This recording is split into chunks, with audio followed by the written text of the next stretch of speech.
Hello दोस्तों, स्वागत है आप सभी का एक बार फिर मेरे इस यूट्यूब चैनल CGPSC नोट्स में।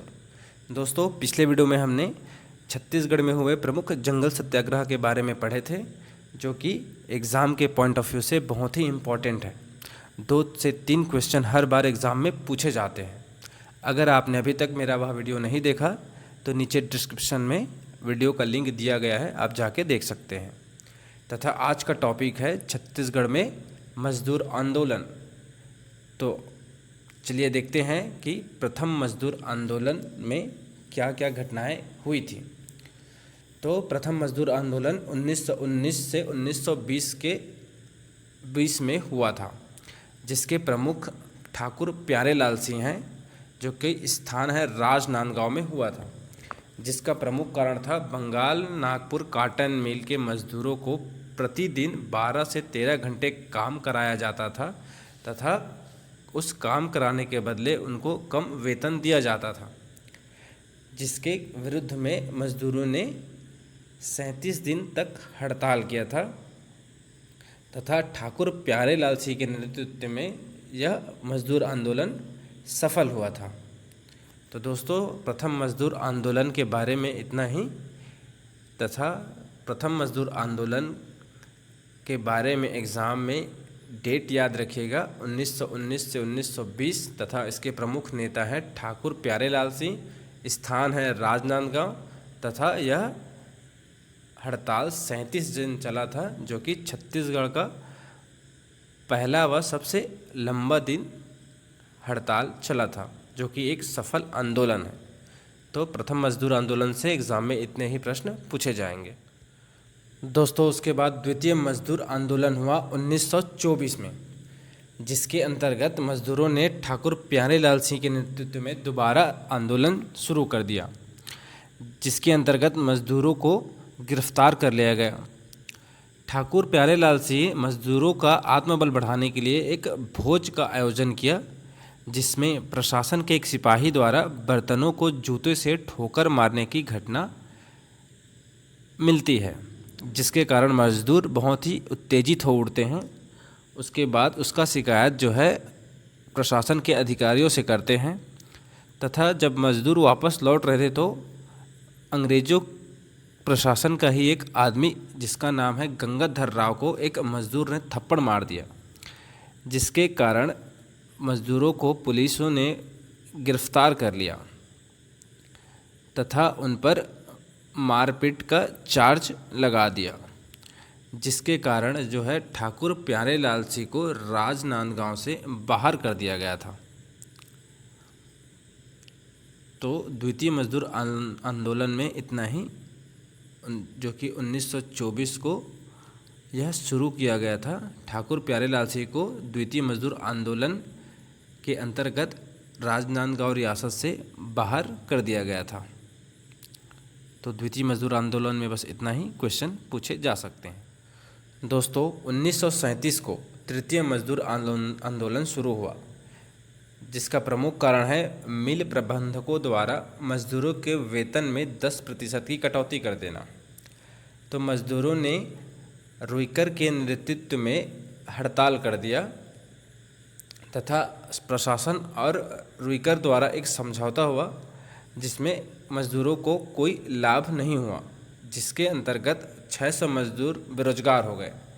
तब मजदूरों ने ठाकुर प्यारेलाल सिंह से निवेदन किया कि उनकी सहायता करें तथा ठाकुर प्यारेलाल सिंह ने प्रशासन की ओर से एक समझौता किया, जो कि प्रशासन ने ठाकुर प्यारेलाल सिंह के समझौता को स्वीकार किया तथा मजदूरों के वेतन में जो कटौती किए थे वह पुनः वापस ले लिए तथा आंदोलन सफल रहा।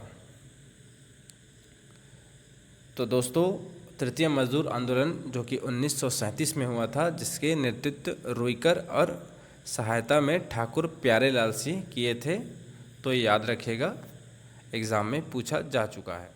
दोस्तों, 1937 में मजदूर आंदोलन के बाद हम छत्तीसगढ़ में किसान आंदोलन पढ़ेंगे।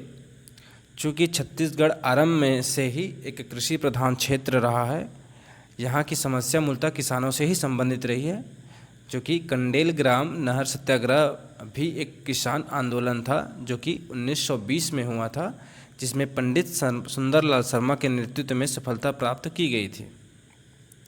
तो चलिए जानते हैं 1937 का छत्तीसगढ़ में किसान आंदोलन की क्या घटनाएं हुई थी। तो चलिए जानते हैं छत्तीसगढ़ में किसान आंदोलन 1937। स्थान है डोंडी लोहारा, जो कि दुर्ग जिले के अंतर्गत आता है। डोंडी लोहारा के जमींदार के दीवान थे मनीराम पांडे, जिसका आतंक जो है छत्तीसगढ़ के किसानों पर था, जो कि इनकी शोषण प्रतिक्रियावादी से किसान तंग आ चुके थे, जिसके कारण जो है 28 अगस्त 1937 को एक आम सभा का आयोजन किया गया, जिसमें दीवान मनीराम के खिलाफ शिकायतें की गई, किंतु उसका कोई प्रभाव जमींदार पर नहीं पड़ा। फलस्वरूप किसानों ने नरसिंह प्रसाद अग्रवाल के नेतृत्व में किसान आंदोलन शुरू किया, जिसकी सहायता जो है रत्नाकर झा, सरयू प्रसाद अग्रवाल, वासुदेव देशमुख आदि नेताओं ने किया था। इस अवसर पर डोंडी लोहारा में श्री वली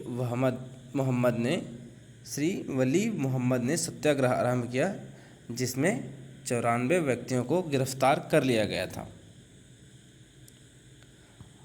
उसके बाद किसानों के ओर से रायपुर के श्री त्रिवेणी लाल श्रीवास्तव ने उनकी पैरवी की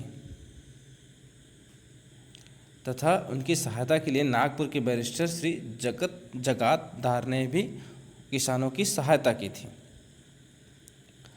फिर 5 मई 1939 को कुसुम कसा नामक गांव में एक सभा हुआ, जिसमें सरयू प्रसाद अग्रवाल ने 9 दिन का उपवास रखा था तथा शासन ने ग्रामीणों की या किसानों की बात एक सीमा में स्वीकार कर लिया था तथा इसके संबंध में एक कानून निर्माण की प्रक्रिया आरंभ की गई।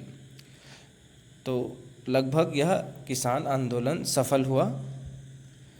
तो दोस्तों, छत्तीसगढ़ में किसान आंदोलन 1937 में छत्तीसगढ़ CGPSC द्वारा 2019 में एक प्रश्न पूछा गया था, जो कि छत्तीसगढ़ के डोंडी लोहारा जमींदारी में 1937 में दीवान के विरुद्ध किसानों का आंदोलन हुआ, जिसमें निम्नलिखित में से किसके नेतृत्व में किसानों ने सत्याग्रह किया था। ऑप्शन में दिए थे नरसिंह प्रसाद अग्रवाल, सरयू प्रसाद अग्रवाल, वली मोहम्मद और वासुदेव देशमुख, जिसमें CGPSC द्वारा